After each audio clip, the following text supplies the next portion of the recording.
What's growing on, gardeners? It's Saturday, August 17th, and it is a beautiful late summer afternoon here on the southeastern coast of North Carolina. And on today's video, I'm going to show you all how to grow the most incredible basil plants that never stop producing all year long. If you're new to the channel, please subscribe, hit the bell for notifications, and check out my Amazon store and Spreadshop links in the video description for everything I use in my garden and awesome custom apparel and gear. Growing basil plants in your garden is a must. Basil is delicious both raw and cooked, and the plants themselves are highly adaptable and will grow in a wide variety of different conditions. However, if you're new to growing basil, there is a bit of a learning curve, and there are things that you must know in order to have success. So if you follow the steps outlined in this video, you will have more success growing basil than you ever thought, and your garden will produce a never-ending supply. Step number one is to plant many different plants of basil, but plant them in different light conditions. You want basil plants planted in full sun, basil plants that are planted in dappled light, and basil plants that are planted in full shade. That's because the amount of light that the plants get will influence how they grow. When you plant a basil plant in full sun, it will grow the fastest, but it will be the most prone to bolting. When you plant basil in dappled light, it will grow at a medium pace and be more bolt resistant, and when you plant your basil plants in full shade, they will grow the slowest, but they will last the longest and take the longest to bolt.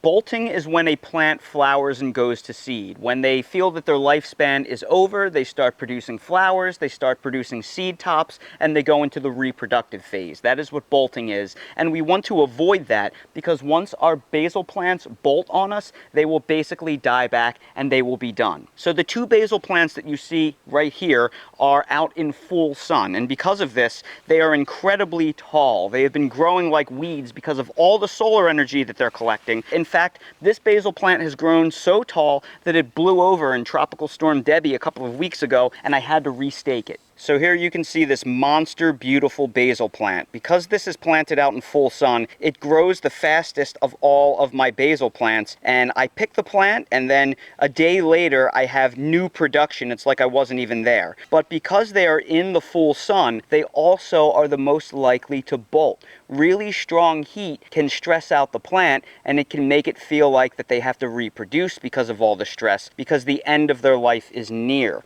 So when you start seeing all of these flowering tops happen, that's actually the plant going to seed. So if we don't maintain this, the plant will actually burn itself out and die back because it thinks it's at end of life. So while those basil plants were the first plants in my garden to grow big and tall and produce like crazy for me, they will also be the first plants that burn through their lifespan and die back on me. So if I relied only on them, they wouldn't get me through the entire season. So for that reason, I planted more basil plants underneath shade cloth in my open garden, because this shade cloth creates a dappled light situation that reduces the solar energy they get and slows down their timeline. It slows down their lifespan. So while they are not growing as quickly as the plants that are out in the open in full sun, they will not flower and go to seed for a very long time. So by the time those plants quit on me, these plants will be in their prime. So under this shade cloth, I have numerous basil plants that are just starting to enter their prime growth phase, like this beautiful Genovese basil plant that you see right here, putting out big luscious leaves. Then in this raised garden bed right here, I have another Genovese basil plant that you see tucked away underneath that eggplant,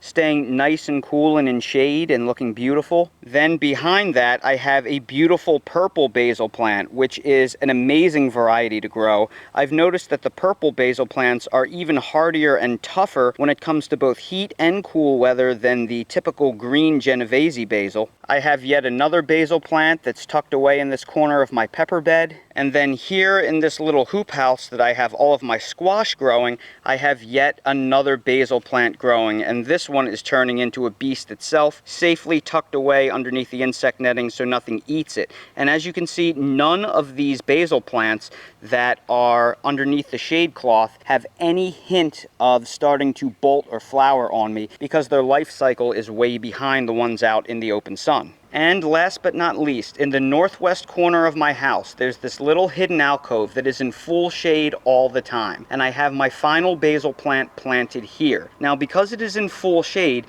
this basil plant has taken the longest to grow and is the smallest, but it will also be the last to bolt. So it's going to go through its life cycle very slowly.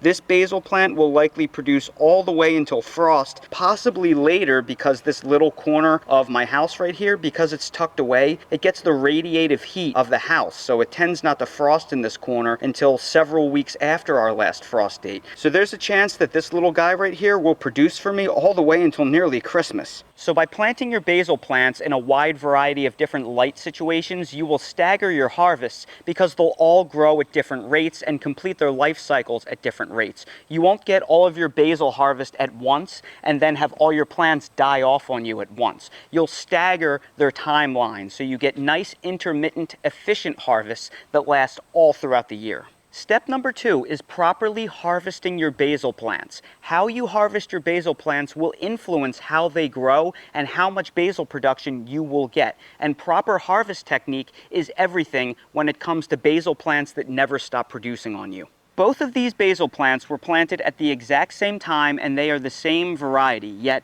this basil plant right here is absolutely perfect and shows no signs of bolting, whereas this basil plant right here is flowering and beginning to go to seed. That's because I harvested this basil plant perfectly, whereas I specifically neglected this basil plant to make this video so I could show you the right and wrong way to harvest basil. Now, the first thing you must do in order to maximize the production of your basil plants is to remove the flower heads as they form. Once your basil plant flowers and goes to seed on you, the life cycle is essentially over. So we want to delay this process as much as possible, and we do that by removing all of these seed tops. Now look, nothing lasts forever. It's only a matter of time until your basil plant does flower and go to seed on you, and it will die back after that point. However, there are things you can do in order to prolong this process so you can delay the bolting process and get the maximum harvest. So if your basil plants have already started to flower on you, we want to remove these tops.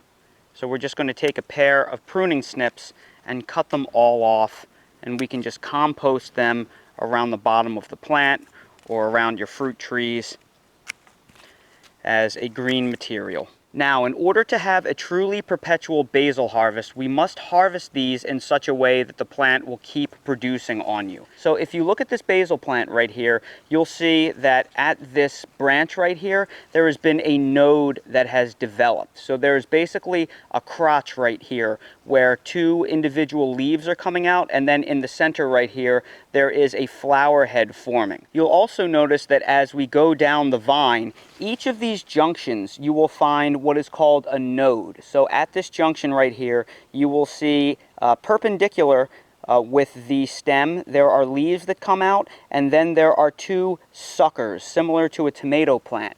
And this is what will become the new basil heads. So what I actually want to do is, I want to snip off basil at the crotches of the suckers. You want to go down about 2 of them. So I'm going to snip this off right here, and then this stem right here is going to produce more basil. This is a cutoff point. Each of these 2 little side shoots are going to be 2 new basil heads. So as you cut off these stems, if you do it in the proper way, the more you cut, the more you will produce. Because by cutting off 1 stem, I'm going to get 2 new stems out of the deal, and that is how you get huge, bushy basil plants. So what you see right here is the perfect sprig of basil. It shouldn't just be the tops. It shouldn't be an entire stem of the plant. It should be probably about a 4 to 6 inch piece of basil. So we have the cut mark here, and where we made that cut at the plant, it will branch off into 2 new heads. Then we have these little leaves here at a branch junction node, and then these 2 heads right here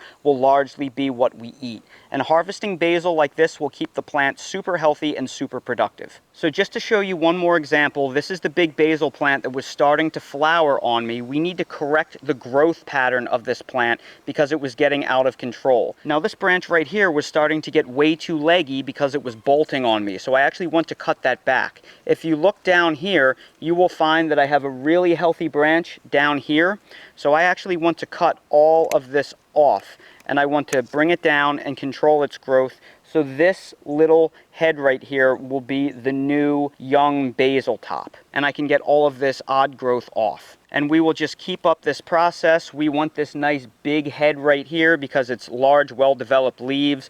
We want to take this down to the node.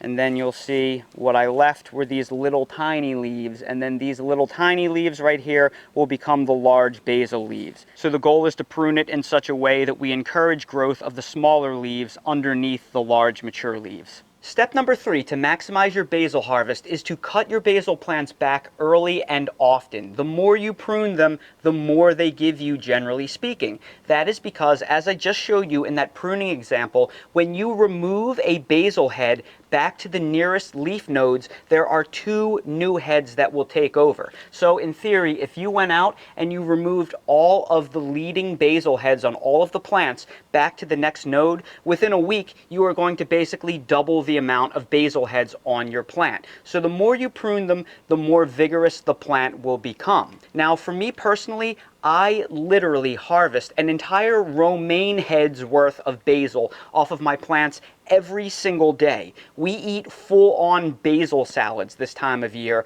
where we use basil leaves as a substitute for lettuce. So we're going through, this much basil every single day. And that is how my plants are so big, so bushy, and so healthy. The more you cut them back, the more new head production you are actually encouraging. So pruning is a good thing for your basil plants. And plants that you never prune, well, they're going to become tall, leggy, and go to seed on you quickly. So you want to cut them back pretty often and try to eat off of them every day if you possibly can, at least 3 times a week, because that will keep them shorter, stouter, they'll grow rounder, they will produce more heads, and they will just give you more and more abundance for your efforts. Step number 4 is to fertilize our basil plants often. Now, as I showed you, pruning your basil plants will lead to the production of more heads, which will lead to bigger, bushier plants and more vigor. So the more you prune your plants, the more basil you will get. However, that basil isn't completely free. It does come at a cost, both from the sun and from the soil. So the more you prune your basil plants, the more energy it will need to fulfill all of that additional vigor. So it will get the sun from the sky for free, but it will not get the nutrients from the soil for free. Somebody has to put those nutrients back in. So for that, we want to fertilize our basil plants roughly every 10 days or so, give or take. Now, while we will want to fertilize our basil plants fairly often to give them the nutrition that they need frequently to grow and become large and vigorous, the good news is they are not tremendously heavy feeders, so we don't have to give them a ton of different fertilizers. Because they are a leafy green that we are harvesting for the leafy greens, we are mostly concentrating on the macronutrient nitrogen because nitrogen drives largely leafy green growth. So you really just want a nitrogen-rich complete fertilizer, and one of my favorites to get big, bushy, deep green, dark basil plants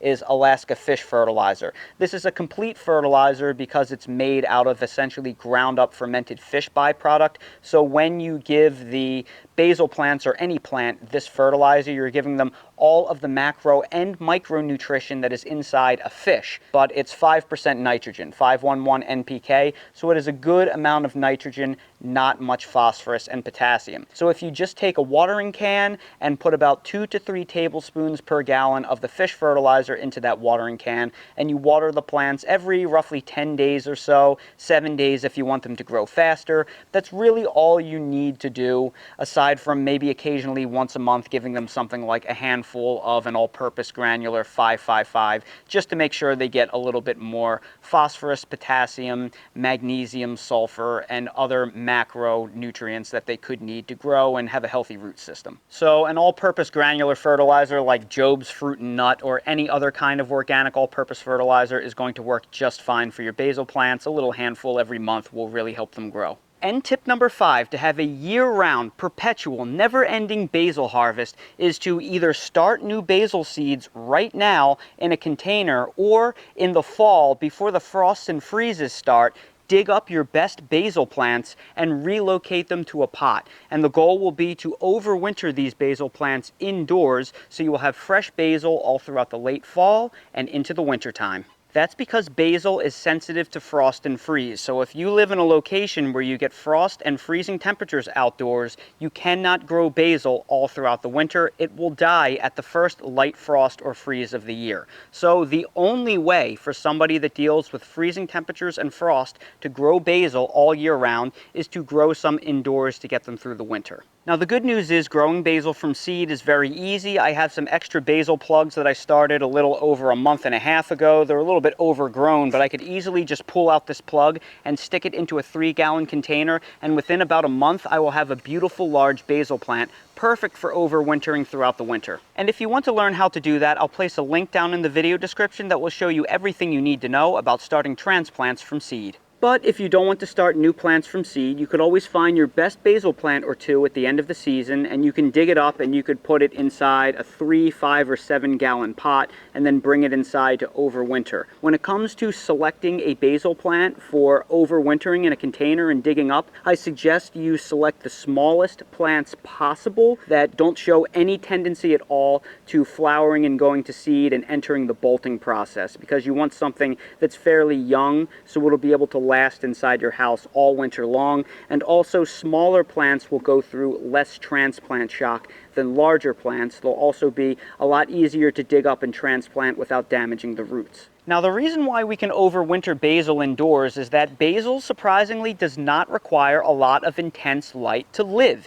In fact, you can walk into any large grocery chain store right now and walk over to the produce section, and you will probably find basil plants that are just sitting on the shelf under just grocery store fluorescent lighting, not getting any real sunshine at all, and they will look healthy and they do pretty well. So for that reason, people in even high latitudes where they do not get strong sun throughout the winter can still overwinter basil plants indoors inside their house. Now, that being said, while the plants will live indoors pretty easily, they won't grow very much unless you give them a little bit of intense light. So for that reason, you want to stick them by the sunniest window possible, no matter where you live. And for us in the northern hemisphere, that's generally going to be a south-facing window. If you live in the southern hemisphere, that is going to be a north-facing window, because that is where the sun will track throughout the day and it will get the most hours of strong sunlight. If you live in a location that gets very cloudy skies throughout the winter, or you don't have a sunny window, or you just want to accelerate the growth of the plants, you could also get a little supplemental grow light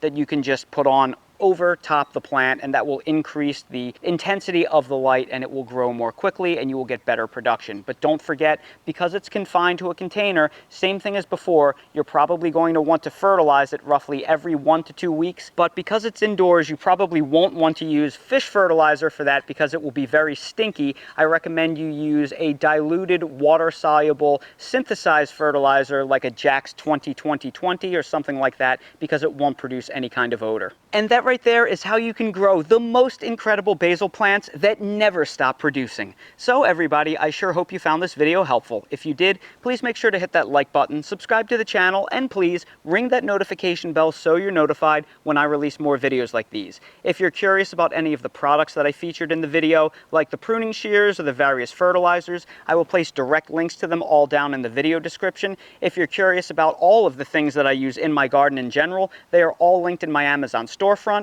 So expand the video description, click on the Amazon storefront, and you'll see everything I use in real life. And while you're down there, please check out my spread shop for custom merch if you want to support the channel. Thank you all so much for watching, and I hope to see all of you again on the next video. All right, we caught the yard intruder. Now it's time that Dale takes a look and we make sure that Dale knows that we're getting rid of the yard intruder. Come on, let's go look at him. There it is. It's Mr. Possum or Mrs. Possum. Not quite sure, but that is the fig thief. We got him with the old peanut butter apple trick. You cut an apple in half, smear it with peanut butter, and it attracts them. Okay, Dale. Now I'm going to get rid of this guy, okay? Dale's a little excited. All right. Okay. All right, Dale. It's time to bring him inside. All right, Mr. Puffs. We're going to get rid of the possum. We're going to drop him off in the woods. And we are getting rid of Mr. Naughty Possum. Get out of there, you little rat. See you later, buddy.